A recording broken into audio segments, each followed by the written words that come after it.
बेटा सुनो, जी रुस्तम यहाँ काम करता है क्या? जी नहीं, वो यहाँ काम नहीं करते हैं, वो इस कंपनी के ओनर है। मैं इस कंपनी में काम करती हूँ। बताइए।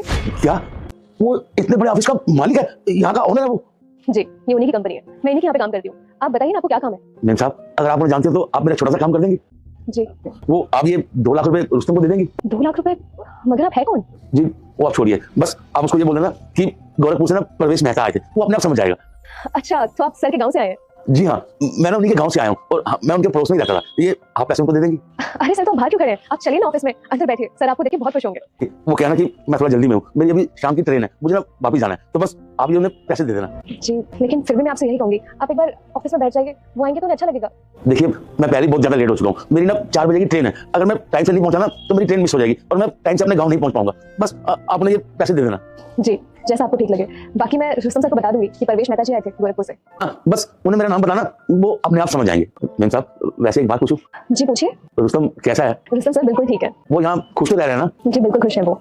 मैं 2 साल से उनकी कंपनी में काम कर रही हूँ, लेकिन एक बात तो है, उन्होंने आज तक मुझसे कभी भी बुरा बर्ताव नहीं किया। मुझसे तो क्या, कंपनी के किसी भी एम्प्लॉय के साथ नहीं किया। हम लोग उन्हें आपके जितना तो नहीं जानते, लेकिन इतना पता है कि वो दिल के बहुत अच्छे इंसान है। लेकिन हाँ, आज उन्होंने इतनी बड़ी कंपनी तो खड़ी कर ली, सारे ऐश्वर्य उनके पास है, लेकिन उनका परिवार उनके साथ नहीं है। अगर उनका परिवार उनके साथ होता तो आज उनकी खुशी दुगनी होती। मैम साहब, क्या उन्होंने कभी अपने परिवार के बारे में नहीं बताया कि उनके परिवार में कौन है और वो उनके साथ क्यों नहीं रहता? उनका परिवार उनके साथ क्यों नहीं रहता, इस बात का तो मुझे नहीं पता, क्योंकि उन्होंने कभी जिक्र नहीं किया। मैम साहब, उसे अपने परिवार की याद तो आती होगी ना? बहुत मिस करते हैं वो अपने परिवार को। वो क्या ना कि मैं उसके पापा का दोस्त हूँ, मैं उनके पड़ोस में रहता हूँ ना, तो उसके पापा ने बोला था कि तुम शहर जा रहे हो तो जाकर एक बार मेरे बेटे रुस्तम से भी मिलाना। ठीक है, अब मैं गाँव जाऊंगा ना तो जाकर उसके पापा को बताऊंगा कि उनका बेटा शहर में आकर ना बहुत बड़ा आदमी बन गया, उसने बहुत बड़ी कंपनी खोली अपनी, तो वो फूले नहीं समाए। और खैर आप ये सब रहने दीजिए, आप एक काम करना, आप ना ये पैसे उनको दे देना और हाँ, उनसे बोलना कि उनके पापा ने उनसे मिलना चाहते हैं, बस किसी वजह से वो मिल नहीं पा रहे हैं।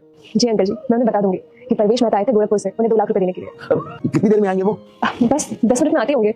सब मैं अभी भी आपसे कह रही हूँ, आप बैठिए ना, मिलकर चले जाइए उनसे, उन्हें अच्छा लगेगा। अरे नहीं, वो कहना कि मेरी ट्रेन निकल जाएगी। हाँ, एक बात ना श्योर कह देना कि वो ना अपना ध्यान रखे। वो कहना कि सर्दी का मौसम है, उसे ना ठंड बहुत जल्दी लग जाती है, उसको बोलना कि गर्म कपड़े पहन के रखेगा। वो ऐसा उसके पापा ने बताया था मुझको, मैं तब बता रहा हूँ आपको। ठीक है अंकल जी, मैं उन्हें बता दूंगी। अच्छा, तो मैं अब चलता हूँ। सर ये लीजिए आपके 2 लाख रुपए। 2 लाख रुपए? ये 2 लाख रुपए मेरे नहीं है। नहीं सर, ये आपके पैसे हैं। वो गोरखपुर से आए थे परवेश मेहता जी, उन्होंने कहा कि ये पैसे आपको दे दूं। क्या नाम बताया तुमने? परवेश मेहता जी, आपके पड़ोसी गोरखपुर गांव के। अरे तो तुमने मुझे कॉल क्यों नहीं किया? उनके बारे में मुझे बताया क्यों नहीं? अंदर बैठे क्या? सर एक्चुअली उनकी 4 बजे की ट्रेन थी, इसलिए वो निकल गए और हड़बड़ी में मैं आपको कॉल करना भूल गई। अरे तो तुमने रुकने के लिए क्यों नहीं बोला? सर मैंने उन्हें रुकने के लिए बोला था उन्हें, लेकिन वो रुके नहीं। 4 बजे की ट्रेन है ना? अच्छा तुम एक काम करो, सारी मीटिंग कैंसिल कर दो। रुक जा बेटा, मुझे देखकर इग्नोर मत करना। इस बार जो भी इस वीडियो को लाइक और सब्सक्राइब करेगा उसके घर में पैसों का बारिश कर दूंगा। यकीन ना हो तो करके देख ले और जाते जाते बेटा कमेंट में जय श्री राम